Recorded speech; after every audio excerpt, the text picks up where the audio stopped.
Hey guys, welcome to Wrestling Days and welcome to this Day 2 review of WrestleMania 36. We have already done our review for Day 1, so half the matches that you can see on screen have already been covered. So we're only going to go through the other half. And there's so much to talk about. There's so much to go through that we might be here for some while. I'm going to try and make it as quick as I can and just give you my thoughts. So let's start. These aren't in the exact same order of the show, but Liv Morgan versus Natalya was on the kickoff show. I think that this was an all-right match. I think the right person won. I think Liv, who is an up-and-comer, but she's been on the main roster for a little while now, she will benefit more from this victory than Natalya would. So having her win here, even though she didn't look great in the match, Natalya doing a great looking surfboard stretch, lovely discus lariat as Liv Morgan was on the outside of the ring. I'd say all the big highlights came from Natalya, but it's Liv that leaves with the victory. So a WrestleMania win under her belt. Next, we got Alistair Black versus Bobby Lashley. Again, these aren't in the order from the show. But Alistair Black versus Bobby Lashley. This was okay. This was pretty much everything we expected. I think the talking point here was Bobby Lashley's ring attire. Kind of felt like he was paying respect to Ricochet. Ricochet had gone for the title recently. Obviously had fallen short against Brock Lesnar and then seemingly disappears. We just don't see him that much now. He wasn't on this WrestleMania show at all. So not sure as to what's going on behind the scenes. But clearly there's some issues because nothing here for Ricochet. And you would think that they would find a way of including him on this show. How do you go from competing for the title to not even making the card? Kind of felt like Bobby Lashley was paying his respect to Ricochet because this isn't the kind of ring attire that we ever see from Bobby Lashley. So maybe I was reading a bit too much into that. Not sure. This match was okay. I kind of feel like it was similar to Liv Morgan and Natalya. Alistair Black with an okay entrance. He tried to go a little bit bigger than usual, but nothing that spectacular. But in all fairness, this is not a WrestleMania for epic entrances. They just did not do that here. What we had was pretty generic entrances with some quite noteworthy ring attire, most notably Bobby Lashley. Next up, we've got Otis versus Dolph. This match was okay. It was pretty hard hitting, actually. I would say this was, from a match point of view, probably the best match of the ones we've spoken about so far. For me, this is all about that moment where Sonya Deville, who had come down to the ring with Dolph, she actually distracts the referee. Dolph delivers a low blow to Otis, and it looks like Dolph is about to win. But then Mandy Rose comes down. She slaps Sonya Deville silly, who actually falls down onto one knee. And then she goes over to Dolph and starts asking what does he think he's doing. She delivers a low blow to Dolph. And Otis gets the victory.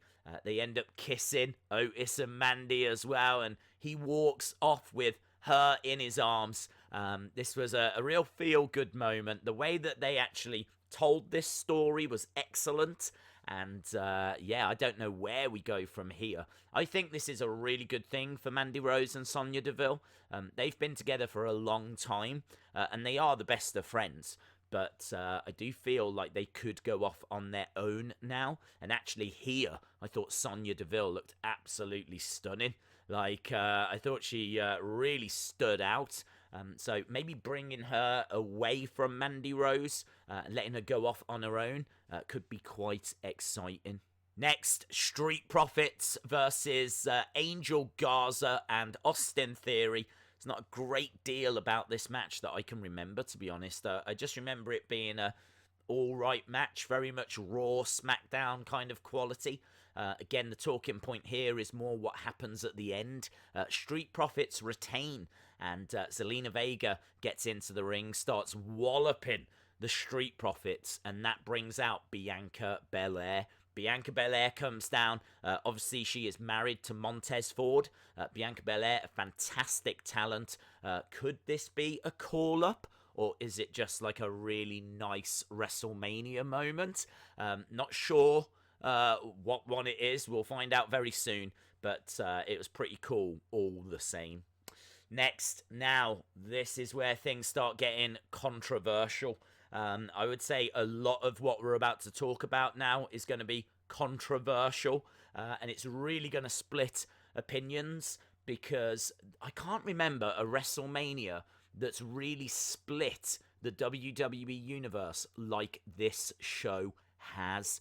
Kind of reminds me a lot of like Hulk Hogan Ultimate Warrior, where like the crowd was split. Some people wanted Hogan, some people wanted Warrior. Kind of the same with Bret versus Shawn and Stone Cold versus Rock. The thing with this WrestleMania is we didn't just get one of those matches. We got quite a few of those matches, like most notably on day one with the Boneyard match. Was it a match? Is it not a match? Did people like it? Did it go too far? I mean, I must admit, I think the general reaction of that has been overwhelmingly positive. And from an entertainment point of view, I gave it 10 out of 10. But Edge Orton. Now, this is one of the matches people were most looking forward to. And I think I'm right in saying that this is the second longest WrestleMania match ever. The only match that's longer than this in WrestleMania history is the Iron Man match.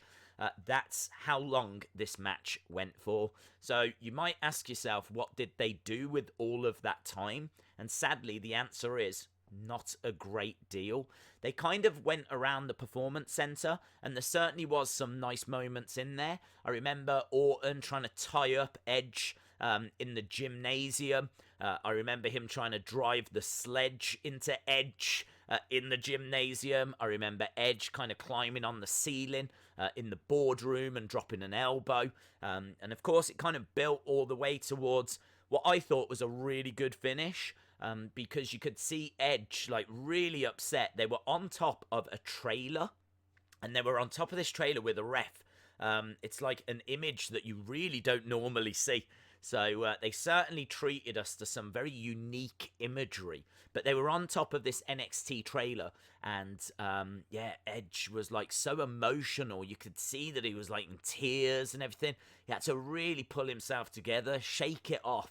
And then you could see he just started getting angry, and he kind of left all of that emotional baggage behind him, and he delivered a concerto on top of that trailer to win this last man standing match. Now, the only thing I'm going to say is that it did have moments, but these weren't massive moments. This was just two people fighting and brawling, and I think that for what it was, to see Edge just competing again, I think it was fine, but it undoubtedly went too long. I mean, to say this is the second longest WrestleMania match is incredible. You know, it went too long. They could have took 10 minutes off this, and you wouldn't have lost anything. You absolutely wouldn't have lost anything. I get the feeling that they just let Edge do what he wanted. I think Edge had been away for 9 years.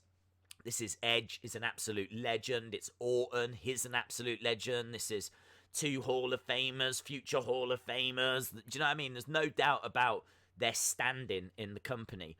Like, just do what you want. Here's the Performance Center. Do what you want. But, yeah, I just didn't feel like it really got to the this is awesome stage, to be honest. We never seem to kind of leave the second or third gears and go into, like, the fourth, fifth, sixth gear. So, it is what it is. It's great to have Edge back. I'm not down on the match, But I have seen a lot of people saying that they did maybe expect more.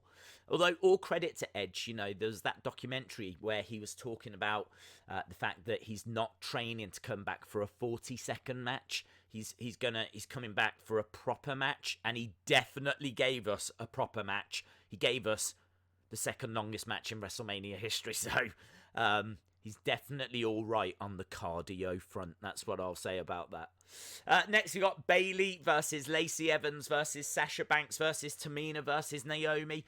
I don't know if I just misunderstood this or missed a memo or I haven't got a clue, but I had no idea this was an elimination match.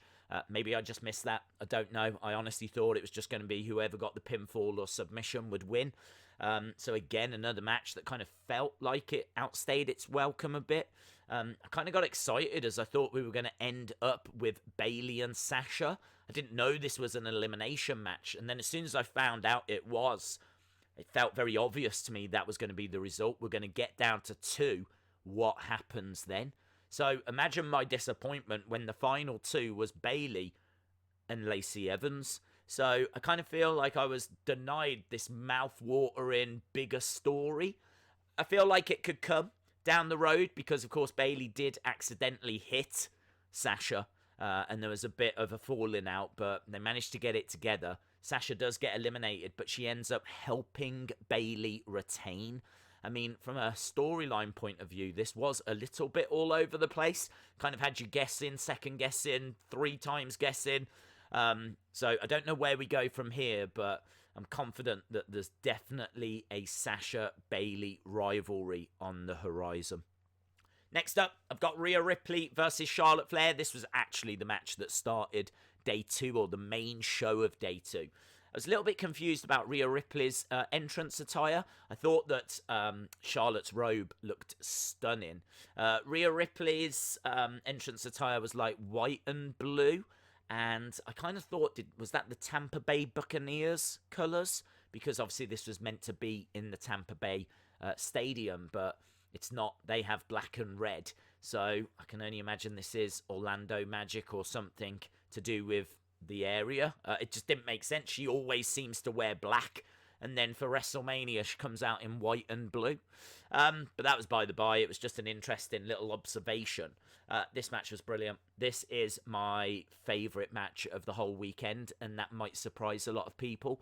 But I actually thought that the story here of Charlotte trying to work on the knee, work on the leg of Rhea Ripley so she could soften it up for the figure 8. I mean, we could all see that's what was happening. I have to have the sound down, but I'm pretty sure commentary will have been telling you that's what was happening as well. My only concern was that the figure 8 was going to be applied and Rhea would get out of it at the end, because it would kind of undo all of the work that had gone into the match. So they were building it and building it. Loads of reversals. Loved how Rhea was like doing drop kicks, and when she was landing, she was screaming in pain because of how bad that knee had gotten. The psychology and the selling, and just felt so good. It really felt like you was on a journey with them, and you didn't really know which way this was going to go.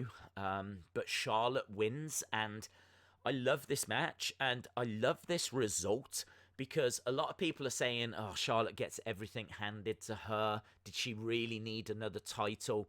But it's not about that. I honestly think that Rhea Ripley is young. She hasn't been in NXT that long. She'd been in NXT UK.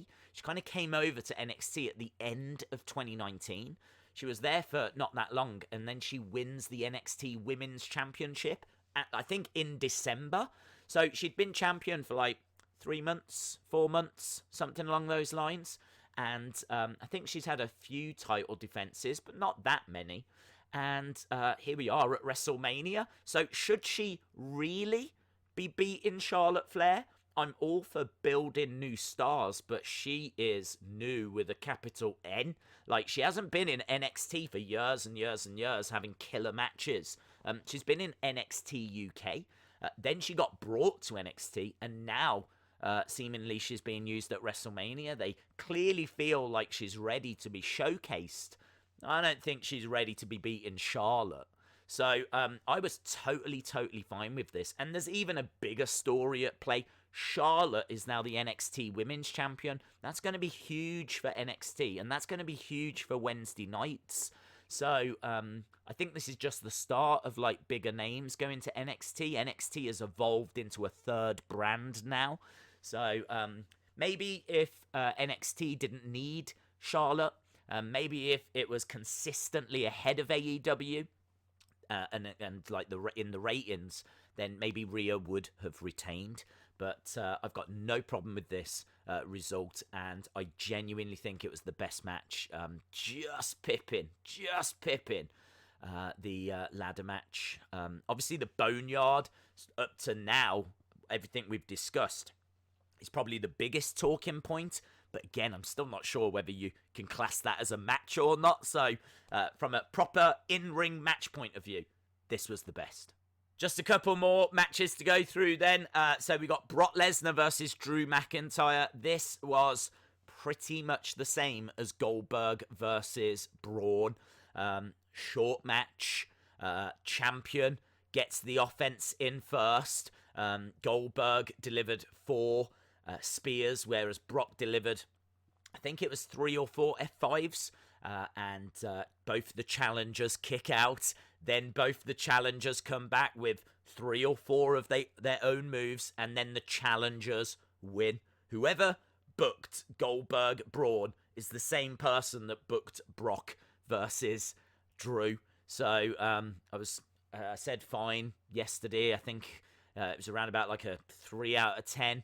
You know, there's not really a great deal to get excited about. And I feel exactly the same for this match. It's basically the same match. So that was what closed the show. But of course, what we're going to finish on is John Cena versus Bray Wyatt in the Firefly Fun House match. Now, I am going to do a separate video on this. I want to have a look and see what kind of stuff we missed, and really try to pick up on some of the theories and the big talking points and things like that. So don't think this is my only video on this subject. I just want to give you a snapshot of my thoughts.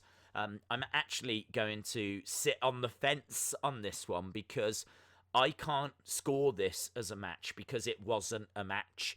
You can say it was a match because there was a ring and it was a Firefly Funhouse match, and we've never seen one before, but now we have, and so this is what one looks like. But for me, Bray Wyatt was had John Cena under control. John Cena was, not able to do anything of his own will, and he was very much being used by Bray Wyatt. He was a puppet. He was a puppet. He was one of Bray's puppets. Bray Wyatt was controlling John Cena. So I can't say this is a match. I can't. You know what I mean? I mean, even the end result was the Fiend pinning Cena whilst Funhouse Bray made the count. That's how weird this got. So what I would say is, as a match, it's not applicable because it's not a match. And in regards to a piece of entertainment, I mean, I'd be giving this 10 out of 10. I really would, because I think from the imagery that we saw, I understand people are struggling with it. We're all struggling with it. I think, for me, this was a glimpse into the mind of Bray. Either a glimpse into the mind of Bray or a glimpse into the mind of Cena. I'm not sure where this took place, but clearly it's not a physical place. Clearly it's not in this realm. And I don't want to think that they both zoomed off to a different universe, right? This is because I'm not going there. So I think this all took place in like Bray's mind or John's mind. And basically it was kind of a trip through the past. You know, we saw John Cena as the prototype. We saw John Cena as the doctor of thugonomics and word life. And obviously we got all the way up to WrestleMania 30. And when we got to WrestleMania 30, it was a chance for them to rewrite history. So John Cena was given a chair again, and he was told to use it, and he would not use it at WrestleMania 30. He would not hit Bray with that chair because that would be a heel thing to do. In this environment, he did use the chair. Now, again, we don't know if Cena was in control. Bray could have been manipulating his body or whatever. So I don't think this is a heel turn, or at least not yet. And Bray obviously had disappeared when he swings the chair. And as a result of this, Bray then makes out that Cena is like Hulk Hogan. You know, he was the good guy that's now turned heel. We saw WCW. Bray was doing an Eric Bischoff impression. We saw Hollywood Hogan vibes and all that kind of stuff. So that very much was the story. Obviously Bray winning their encounter at the end. This thing was a fever dream. That. Do you know what? That is definitely how I would word it. The Firefly Fun House match is a fever dream. I don't know what they do with it going forward. I know that it's split people. Some people are like, this is ridiculous. I don't know what I've seen, but it's definitely not wrestling.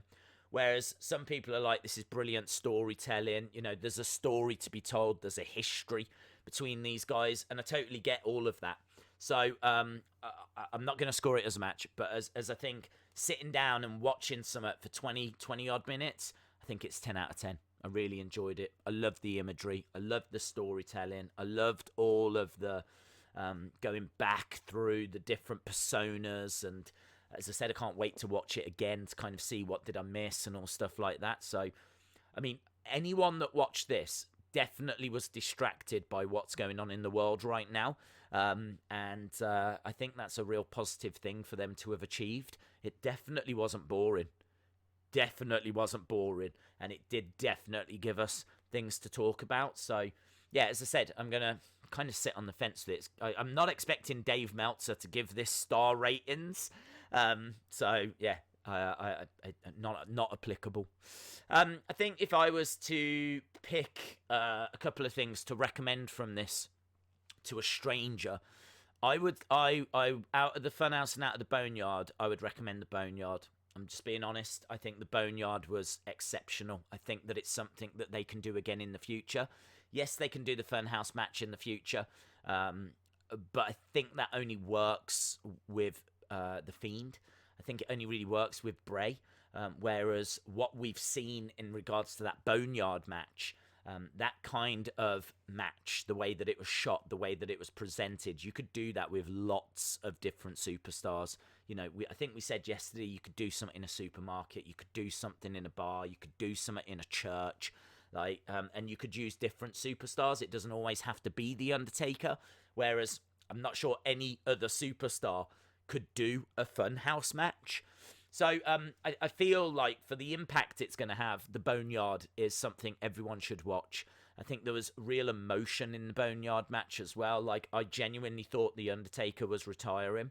I genuinely thought AJ was going to bury him, and that sticking up of the middle finger, that last act of defiance, I thought was brilliant. But make no mistake, I really, really enjoyed the Funhouse for what it was. In regards to in-ring, I'd be recommending Rhea, Ripley, Charlotte Flair. I thought the selling, I thought the psychology, the storytelling, I just really enjoyed it as a match, and I think it has big repercussions for NXT. As well as that, I'd definitely be mentioning the ladder match from day one as well. I think that was excellent. And I suppose really, in a way, we should kind of finish with our overall thoughts, our final thoughts. I have to mention that Kevin Owens spot as well, because that was also very, very good. I would be saying this would be like a 7.5 out of 10 WrestleMania. I think that it definitely pushed the envelope at times, but I think it also got a few things wrong at times. I think, though, the fact that I'm sitting here saying that this was a 7.5 out of 10 WrestleMania, I think is incredible under the circumstances. If you think just a few weeks ago they were doing an event in a stadium in front of 70,000 people, the fact that they were able to give us 2 days of content and some of the biggest talking points we've had in a long time, WWE deserve a lot of credit for this. So, I thought that this is going to be something we will look back on for many reasons, and it's actually something that could have a big impact going forward, because this could be the start of Boneyard type matches. This could be the start of 2-day WrestleManias. And there's quite a few things that could change as a result of this event. So let me know your thoughts down in the comments below. If you enjoyed this review, then give it a like. Hit the subscribe if you haven't already. The final thing for me to do before I go is to just drop my scores on screen, so you can see them right there. Some of those you might agree with, some of them you might disagree with. I would say there's probably a 0.5 margin of error. Like, I do look at that Edge and Orton that I gave 6.5 to and think, could be a 7. Could be a 7, but whatever. Do you know what I mean? I mean, it could be a 7, could be a 6.5, but for me, it's in, you get the idea. It's kind of in that neighborhood. In regards to Brock Drew, you know, was it a little bit better than Goldberg Braun? Maybe. Could it be a 3.5? Maybe. So what I'd say is there's probably a 0.5 margin of error in these scores. But again, let me know your thoughts down in the comments below. Awesome, guys. Thanks a lot for watching. I hope you enjoyed the video, and I'll see you again next time. Bye for now.